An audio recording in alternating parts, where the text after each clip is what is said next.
അരുണാചൽ പ്രദേശിൽ വിനോദയാത്രയ്ക്കിടെ മലയാളി യുവാക്കൾക്ക് ദാരുണാന്ത്യം. കൊല്ലം സ്വദേശി ബിനു പ്രകാശ്, മലപ്പുറം സ്വദേശി മാധവ് എന്നിവരാണ് സേല തടാകത്തിൽ മുങ്ങി മരിച്ചത്. മാധവിന്റെ മൃതദേഹം ഇന്ന് രാവിലെ കണ്ടെത്തി. മൃതദേഹങ്ങൾ പോസ്റ്റ്മോർട്ടത്തിനായി ആർമി ആശുപത്രിയിലേക്ക് മാറ്റി. ഇന്നലെ ഉച്ചയ്ക്ക് 3 മണിയോടെയായിരുന്നു അപകടം. 7 അംഗ മലയാളി സംഘത്തിലെ 3 പേരാണ് അരുണാചൽ പ്രദേശ് തവാങ്ങിലെ സേല തടാകത്തിൽ അപകടത്തിൽപ്പെട്ടത്. തണുത്തുറഞ്ഞു കിടന്ന തടാകത്തിന് മുകളിലൂടെ നടക്കുമ്പോഴായിരുന്നു അപകടം. ഐസ് പ്രതലം പൊട്ടി കൊല്ലം സ്വദേശി ബിനു പ്രകാശും മലപ്പുറം സ്വദേശി മാധവും അപകടത്തിൽപ്പെടുകയായിരുന്നു.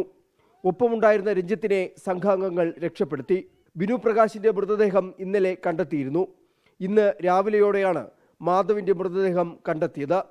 സമുദ്രനിരപ്പിൽ നിന്ന് ഏറെ ഉയരത്തിൽ സ്ഥിതി ചെയ്യുന്ന മേഖല കൂടിയാണ് സേല ടോപ്പ്.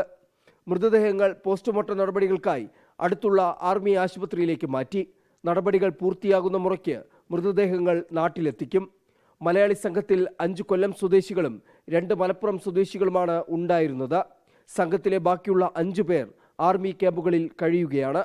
24 ഡൽഹി.